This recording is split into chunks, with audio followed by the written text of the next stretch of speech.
Sir, where do you currently work? I'm currently employed by IC Solutions. And what is IC Solutions? It's a telecommunications organization for facilities with incarcerated individuals. And what is your role with IC Solutions? I am the site administrator at the Macomb County Sheriff's Office and jail. So I'm responsible for maintenance for the equipment for telephones, tablets, visitation units, and also responsible for fulfilling records requests. And how long have you been in that role? A little over 2 years now. And in connection with, well, let me ask you this first. Based on your role, do you have some familiarity with the Macomb County Jail? Yes, sir. And do inmates at the Macomb County Jail have the ability to make phone calls to the outside? They can make phone calls if their account is funded, or they can make collect phone calls if someone will accept those charges. And when an inmate from the Macomb County Jail makes a phone call to the outside, are those calls recorded? Yes, they are recorded. And are recordings of inmate calls stored in some way? They are stored electronically at our data center in San Antonio, Texas, and we have a backup data center in Atlanta, Georgia. And as part of your role with IC Solutions, do you have the ability to access recordings of inmate phone calls in some way? Yes, sir, I do. And what is your ability to access such recordings? The recordings can be accessed based on search query. That can be a date and time frame. That can be a particular individual that's calling, or phone numbers that are being called. Okay. And are you, when you access those recordings, are you doing it through a like a computer program or the internet? How does that work? They have a web interface that I log into to access the records. Okay. And so if you were asked to pull recordings from a specific inmate from a specific time frame, would you be able to do that? Yes.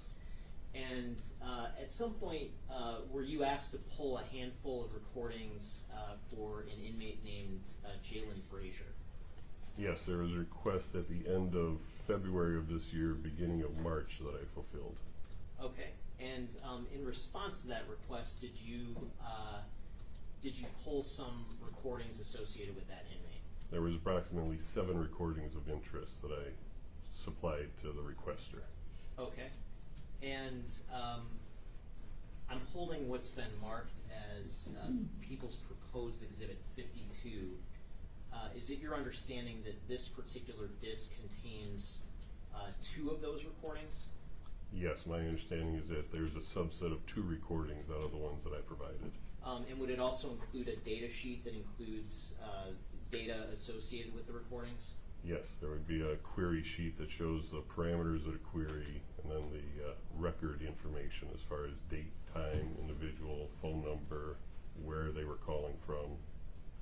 And these particular recordings, are they associated with a specific inmate?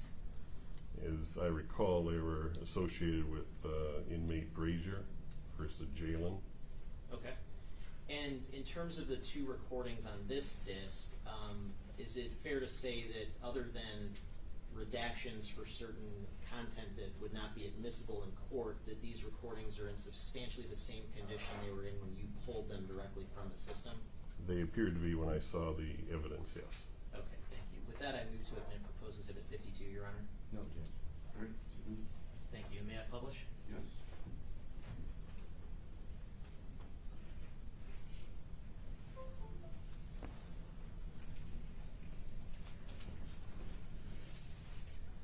And, sir, I want to direct your attention to the screen behind you, if you're able to see that. Do you see these 2 files? Yes, sir, I do. And in terms of the names of these files, is there any sort of information that we can glean from the file names? Yes, sir. The file names generally contain information regarding the record. The first series of numbers before the underscore would be the unique identifier of the record within our database. The second set of numbers would be the inmate number associated with the phone call. Then following that, you have the date of the call, the time of the telephone call, the phone number that was called, and then lastly, the identifier of the device that was used to make the telephone call. Okay, and if we then open up the data sheet,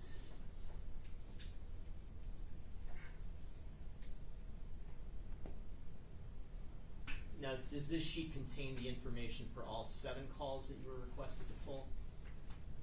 Yes, that includes, for the most part, the information that's included in the file name of the file, and then there's some additional information towards the end there that includes what type of call it was, what the billing bracket includes the common name of the identifier for the phone call, and then the amount of time spent on the phone call.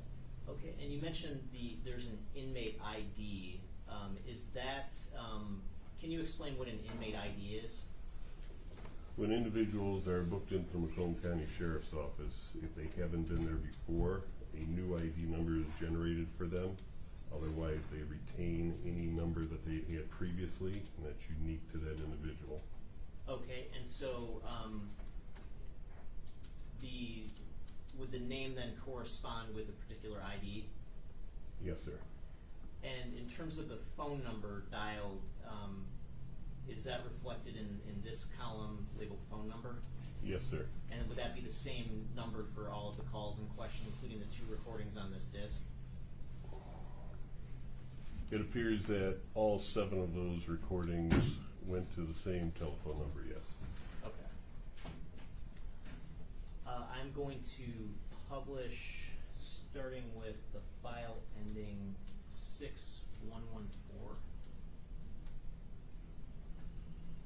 1 0 9 7 9 5 4 2 8. Inmate ID 3 9 2 6 8 2. Date 2022 1 25. Time 1 3 1 1 2 3. Dialed number 1 3 1 3 5 1 6 7 0 4 6. From station 6114. Press 1 for English. The time is 1:11 p.m. If you are depressed, thinking of harming yourself, or having thoughts of suicide, immediately reach out to a deputy, mental health clinician, or medical personnel, or any staff member. Press 1 to place a call. Press 2 to please enter your PIN number followed by the pound sign.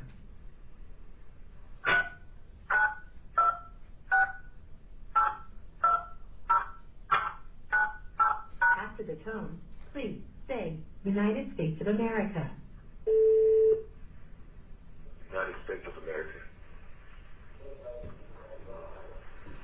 Press 0 to make a prepaid collect call or speed dial call. Press 1 to make a debit call. Press 2 to make a calling card call. Press for calls within the United States, Canada, and the Caribbean. Please enter the area code prefix.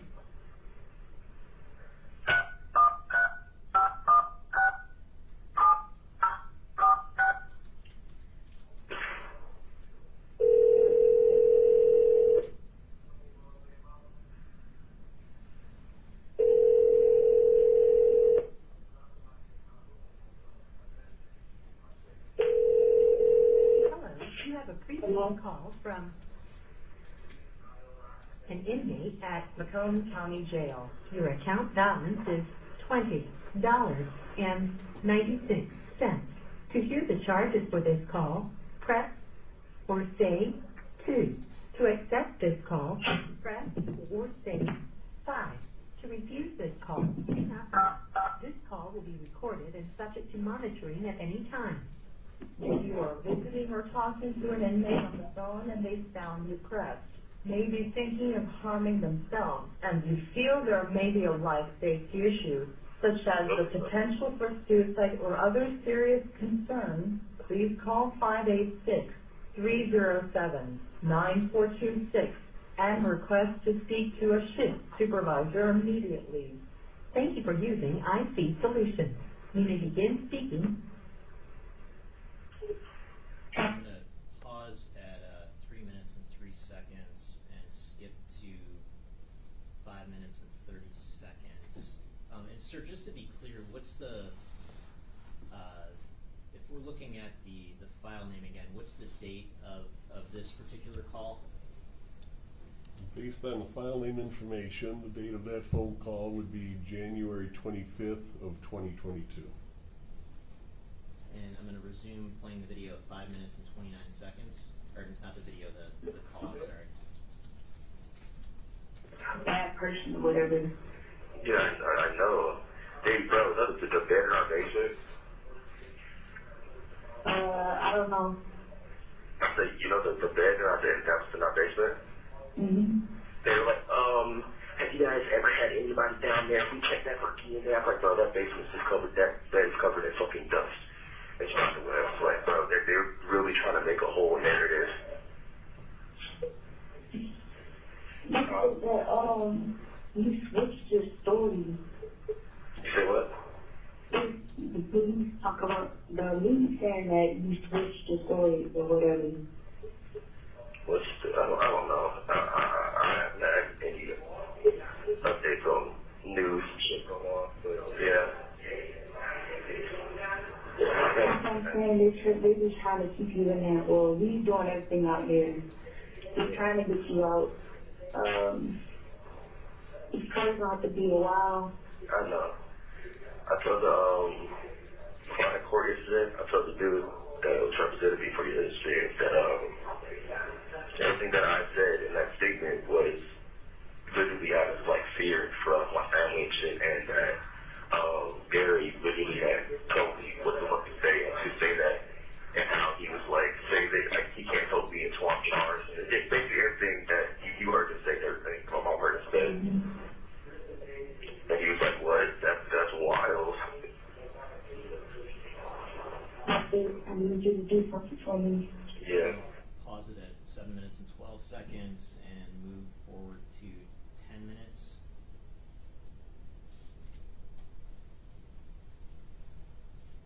Down. I need you more.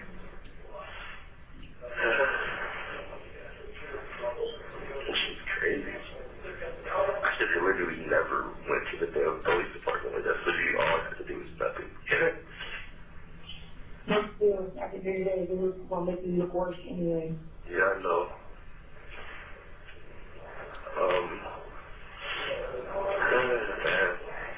So, I love you with you. I'm going to stop it at 10 minutes and 29 seconds.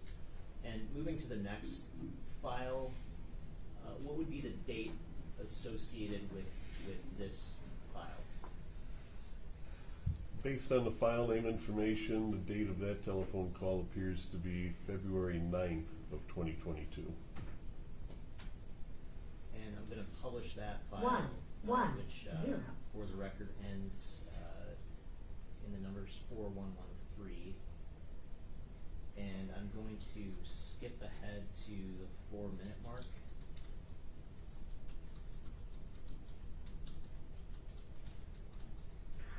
It's just being publicized, and anything that anybody comes up with, it's just being ran with. Literally. Yeah, basically. And I thought literally my first court date, they told me I couldn't speak. The second one I had, he said I couldn't speak. He's going to speak for me. So that's why I took the circuit court to be a whole different judge, but I need to be able to speak for my fucking self. Because her family has been getting no offense. They're thinking I haven't talked to detectives. They think that I turned myself in and they locked me up. They don't know anything.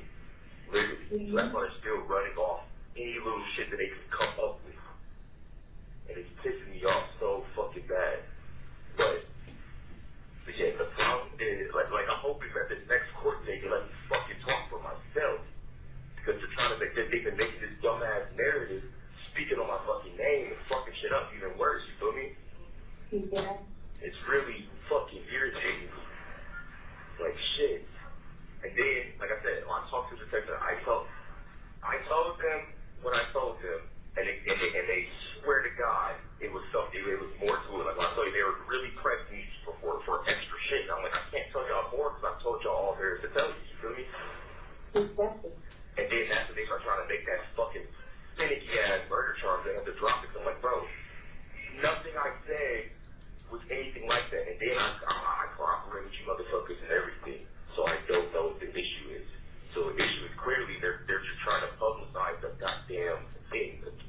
case type shit.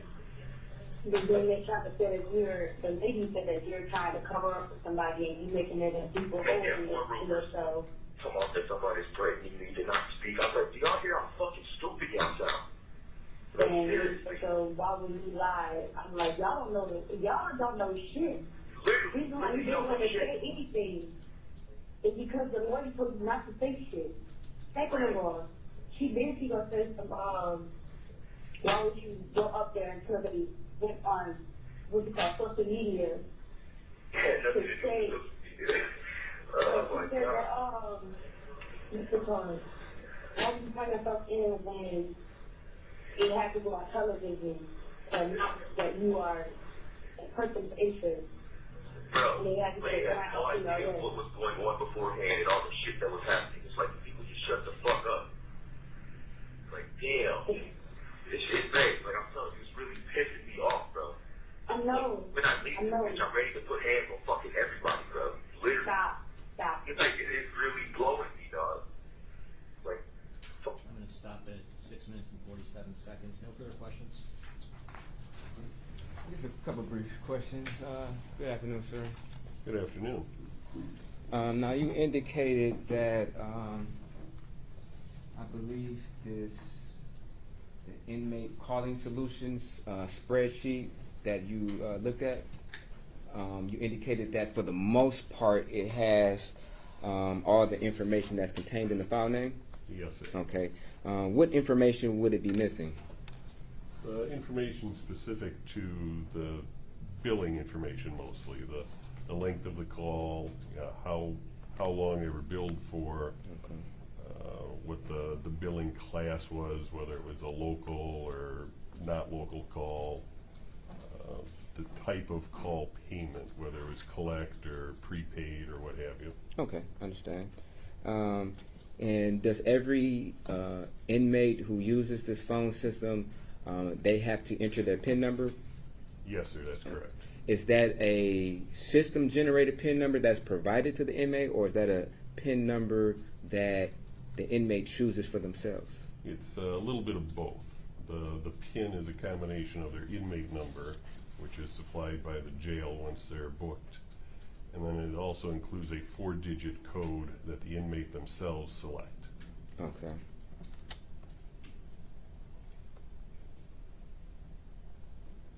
And are you able to verify, what methods are you able to verify whether or not what PIN number or that particular PIN number is entered prior to making a phone call? It's entered into the database, and that's one of the 2 factors that it uses to go ahead and verify the individual's identity in order to place the phone call. Okay. And is that information reflected on the inmate calling solution spreadsheet, whether or not the PIN number was entered or what that PIN number may be? Yes, sir, that PIN is entered in there. Although, to be honest, I'd have to look at the spreadsheet again. Generally, when I provide the records, I don't include that PIN in and of itself. Okay. That's, again, an internal check to verify that the proper person is using the telephone. Okay. There could be some situations where inmate may share their PIN number with another inmate in order for them to use the phone? That is a possibility, yes, Okay. sir. In your experience, does that happen? It happens voluntarily and involuntarily, yes. Okay. And is that a frequent occurrence? I couldn't tell you how frequent that is, but I do know that it happens, yes. Okay. Thank you, sir. No further questions. You read right? There you are. Any questions from the jury? Certain, acceptable. Thank you.